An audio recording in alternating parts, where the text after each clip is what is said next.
Recovery బంధు రైతు బంధు పథకం కింద ఇచ్చిన సొమ్ము తిరిగి స్వాధీనం. మేడ్చల్ కలెక్టర్ ఆదేశాలు. జిల్లాలో 33 ఎకరాల భూమిలో 1981లోనే లేఅవుట్ అయిన గత 5 ఏళ్లలో పథకం కింద 15 లక్షల లబ్ధి ఫిర్యాదు రావడంతో రికవరీ అంటూ చూస్తా ఉన్నాం. కేసీఆర్ చేసినటువంటి దిక్కుమాలిన పాలనకు ఇది నిదర్శనం. ఆల్రెడీ 1981లో లేఅవుట్ చేసి అంతా అయిపోయింది, అక్కడ ఆల్రెడీ ఇల్లు కూడా అవుతా ఉంటే దాని పేరు మీద 17 లక్షల రూపాయల రైతు బంధు తీసుకోవడం జరిగింది. సో ఎప్పుడైనా కానీ పాలకుడు చేతగాని వాడైతే రాష్ట్ర ఖజానా ఏ విధంగా వృధా అవుతుందో ఇది నిదర్శనం.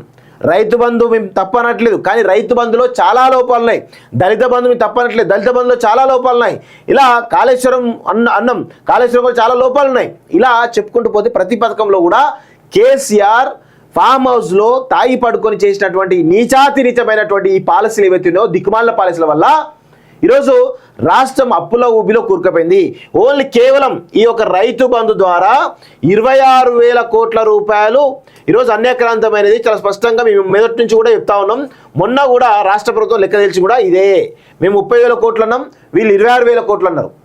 అంతే తప్ప వేరే ఏది లేదు ఇక్కడ. సో ఒకవేళ 26,000 కోట్ల ఖజానా కనుక మిగిలితే ఎన్ని పథకాలకు, ఎంతమంది ఎస్సీలకు, ఎంతమంది ఎస్టీలకు, ఎంతమంది బీసీలకు, ఎంతమంది మహిళలకు ఈరోజు అనేక రకాల వాళ్ళకు కావాల్సినటువంటి పథకాల విషయంలో ఏమైనా చేయొచ్చా? ఎన్నో చేయొచ్చు 26,000 కోట్లతోటి. అది ఎందుకు గమనించలేదు కేసీఆర్ అంటే, కేసీఆర్కు ఇవన్నీ ఆలోచించే తీరిక లేదు. ఆయనే ఒక చాతగాని దద్దమ్మ.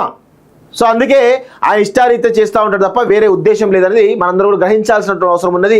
దయచేసి ఇప్పటికైనా కానీ ఈ రైతు బంధు ఎవరైతే ఈ పడావ భూములకు, పెట్రోల్ బంకులకు, ఇలాంటి వాటి ఎక్కడైతే రైతు బంధు ఉందో దానిపైన ఉన్నటువంటి అమౌంట్స్ ఏవైతే ఉన్నాయో రికవరీ చేస్తే కనీసం 1,000 కోట్ల రూపాయలకు పైగా కూడా వచ్చేటువంటి అవకాశం అయితే చాలా స్పష్టంగా ఉంది.